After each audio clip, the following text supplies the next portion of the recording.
6.6% for girls.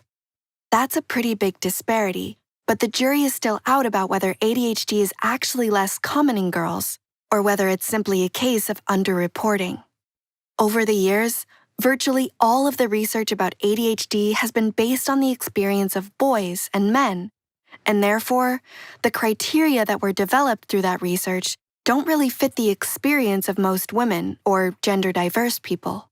Because ADHD in women, trans, and non-binary folks present differently, some people assume it's a different condition altogether, or just a personality trait. But the way ADHD affects the brain is the same in all genders, and it's only the way that it appears to impact someone's behavior that is often different. Generally, women are more likely to have inattentive ADHD, while boys and men more frequently have hyperactive ADHD. Inattentive ADHD presents with symptoms like being forgetful, disengaging from activities around you, and being more easily distracted. Sometimes, inattentive ADHD is assumed to be anxiety or even a mood disorder. In many cases, the symptoms of ADHD in women have been explained away as something else. She's just spacey, or she's off with the fairies, or even she's just a chaotic person. This is especially the case in younger girls, which is why many women don't receive the right diagnosis until later in life. Societal pressures and traditional gender roles have impacted ADHD diagnoses in women and set the field back many years. ADHD symptoms in women. Everyone's ADHD presents a little differently, and in women, the symptoms tend to appear quite different from those in men. Do people call you spacey or zoned out? Do you find it hard to lead a regular, balanced life? Do you regularly feel defeated at the end of a chaotic day? Is it difficult to perform tasks like cleaning the house? Do you feel overwhelmed by racing thoughts?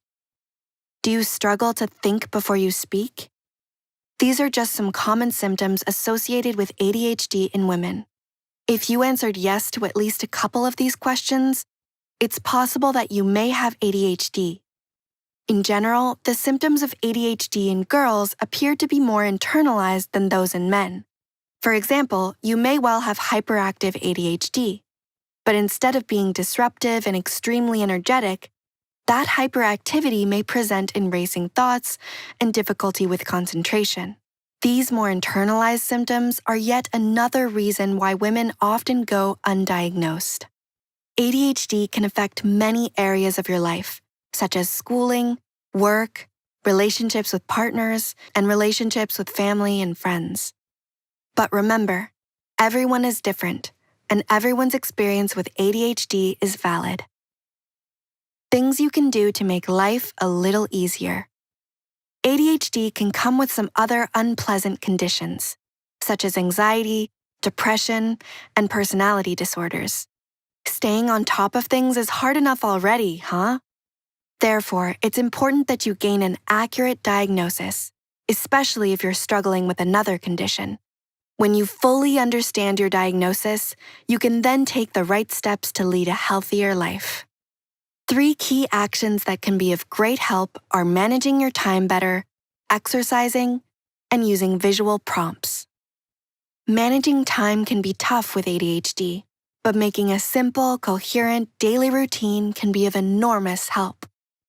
Allow yourself ample time for each activity, and if you don't keep to the plan, don't be too hard on yourself. All good things take time. Exercise is great for both the mind and the body, so it's important to try and fit some exercise into your routine, even if that's just a 20-minute walk. Exercise will provide mental clarity and make you feel good. If you find yourself regularly forgetting to complete menial tasks, such as booking the dog in for a trim or picking up groceries, use visual prompts. Colorful cards are great. Write down a reminder and stick it to the fridge, and you'll be much more likely to remember. These tips will go a long way towards making life a little easier to manage. But if you find it difficult to implement change, that's okay. Don't be too hard on yourself. No one's perfect, and you're simply another person living their life. If you're feeling overwhelmed, it's okay. These feelings are perfectly normal. Just remember that there is help available, and you are certainly not alone. Did you find our video relatable and helpful? Click the like and subscribe button so we can keep making more. You can also visit the miniadhdcoach.com for more helpful tips about ADHD.